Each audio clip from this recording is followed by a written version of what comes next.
bottom left corner of your screen. The cards on the bottom are the ones that are hidden. The ones on top are the ones that we can see and the players can see as well. Yes, 225,000. Call. Yeah, Brad's hand here, the sixes with a 5, this is a hand that's going to benefit a lot from getting heads up. Unfortunately, he ran into Gordo's split jacks here, which he's never going to be folding. Especially with the fact that Klassen doesn't have money behind and he won't have to put in additional bets. Yeah, I can move.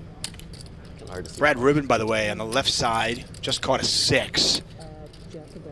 So now with trip sixes, Ruben's a 4-time bracelet winner.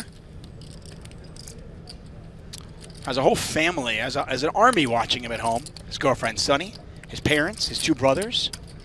They're all cheering him on. So both of these guys have hands that are kind of disguised. Brad's much more disguised than Gordo's. Making trip sixes with the buried sixes. More often than not, Ruben's going to have a low draw here, 4 to a low, but in this case he has trips. 2 bets. Now Gordo's got to be pretty happy that he's got the 7 blockers at least for Ruben, right? That's going to reduce the chances of Brad having 7-8, which would be a hand that would likely raise here. And in fact, it's incredibly unusual to find a raise in this particular spot.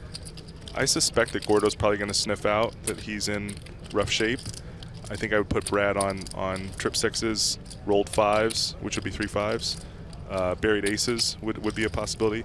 But really, he's got a narrow range of hands after he can raise Gordo's lead on 5th. So Gordo with jacks and 7s, Ruben with trip 6s, and Klassen with 4 to a low. But the problem is 3 of the 6s are dead, 2 of the 7s are dead. 160 to call, right? Yes. Correct.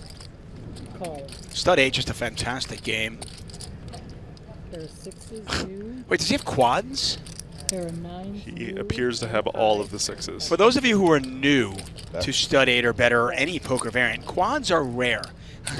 Very rare.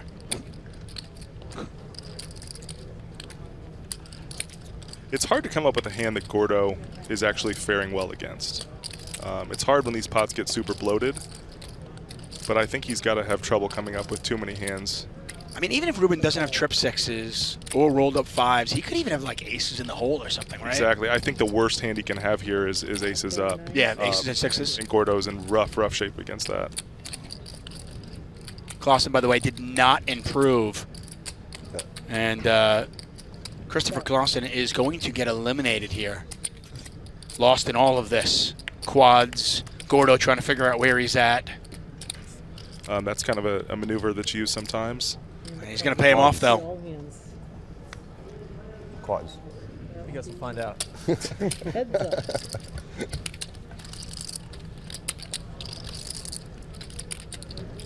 King of Hearts. Well, Carol's not going to go anywhere now. She's got 4 to a low. Check. Customary for Yoon to check 4th Street here because her equity's likely improved. There are 8s new and high. 5th Street certainly interesting.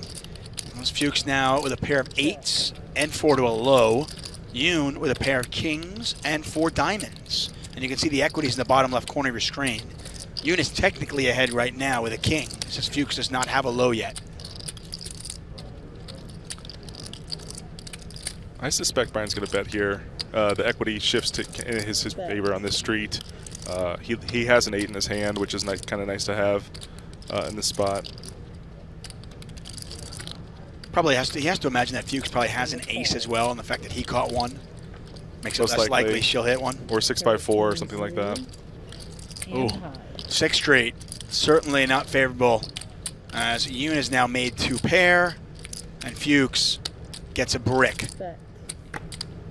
The dreaded 9. And at this point, Fuchs realizing she's likely drawing for only half the pot. We can see she actually is live. She can catch an ace or an 8. There just aren't many of those left in the deck. Yeah, I mean, I think the low equity alone is going to be enough to continue here. But yeah, she's going to have some high equity as well. She needs a low card that does not pair the board I have flush draws. to get half the pot, an 8 or an ace to win it, provided Yoon does not improve.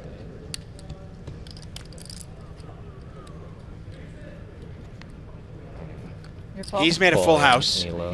And Fuchs, she's going to peel it back. Oh, and it's paint. Good game, guys. Big game, Carol. GG. Big game. Looks like he's found one he's going to go with. Or is he the bring-in? Rarely seen. Is he the bring-in? He is with a 7. It's funny, he's the bring-in and he brought it in for a full completion. So when you are the bring-in, you can bring it in for the minimum, the amount that's specified as the bring-in, or you can come in for a full bet, which is 80K, but he's a little shy here with 75. Highly unusual situation. Yeah, you don't normally see a player bring it in for the complete. Yeah, we should redo this street. Yeah. Oh no, not like this. Well, did you see that I little saw that. card I don't flip? know. I don't know what's happening. I don't know how that happened, but Jack's actually good here. All I hope Jack is that I George. catch 7. This 10 is a little bit of a fright. Seiver all in at risk. Yeah. Yeah, And I don't know narrating how. very well. Yeah, Yes. He's just gone perfect. All right, so I just need. Any improvement. Wow. Later, guys. Seiver pairs, and that is it for Scott Seiver, the 4-time bracelet winner. No doubt we'll see him again. He is out in 5th place. Takes home $101,000. Well, Scott, you've played with some of the most talented players in the world. Today's final table was no exception. How would you describe it? Oh, it's a great group of players, but honestly, even more than poker skills, just a really good group of people, really fun, and we kind of really just enjoyed playing with each other these past few days. It's been a really good experience. Do you think anyone is going to catch Gorodinsky today? Honestly, I don't. He's a great player. He's locked in. I think he's playing tremendously. He's been my pick kind of from the start and still is. Thanks for the time. Tuck. Limits are up 120,000, 240,000. Ante now 30. The bring-in is still 30. There's the flush.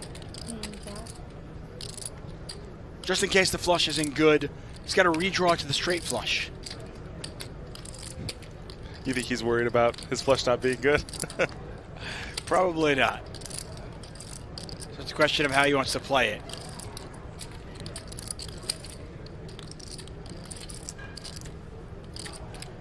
The yellow border around Yoon's name indicates it's his turn to act. And what do you do? I mean, you've got split kings, but you're staring at queen 5-4, all diamonds.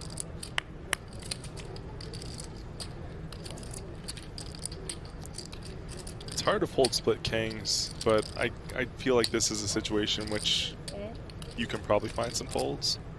You don't block, you don't have We don't have a any single diamonds. diamond, Yeah. exactly. I don't believe, I'm not sure if there were any diamonds in the up cards. Does Yoon have to decide now if he is going all the way? I mean, let's assume Gorodinsky does not catch another diamond on 6th.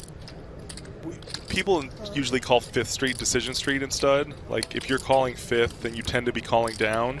A lot of folds are made on 5th. A lot of peels are made on 4th.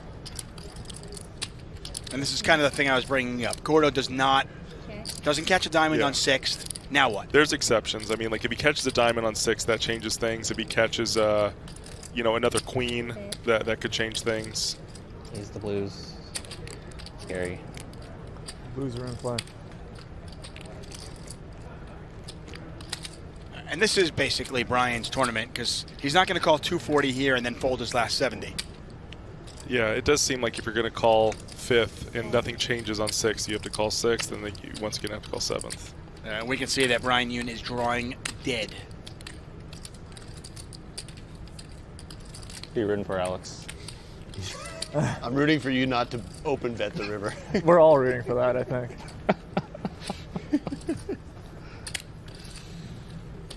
Brian Yoon makes 2 pair. I don't think he needed it. He wasn't going to fold anyway, but he's certainly not folding now. Yeah. Brian's manifesting a card. Yeah.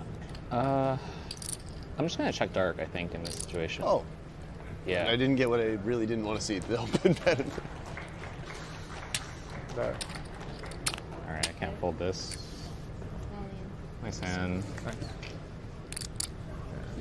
Good game, Brian. Diamonds are a girl's best friend, but not Brian Yoon's. And he is gone in 4th place. Takes home $136,649. Well, we lost 3 players the first 90 minutes. Didn't lose anybody the next 90 minutes.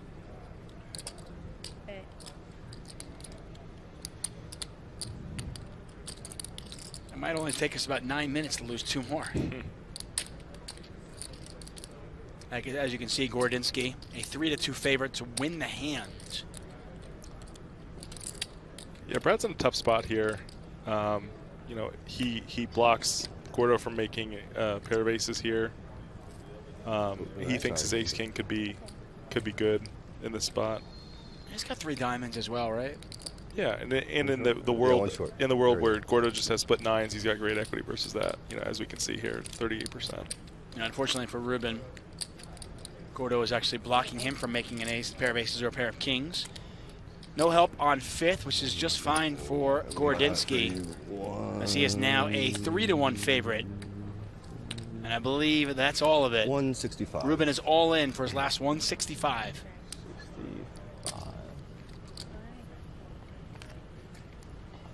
We got me pretty blocked. Nothing on 6th Street, 7th Street. Jack, huh? They deal it down. Yeah, sure. Yeah.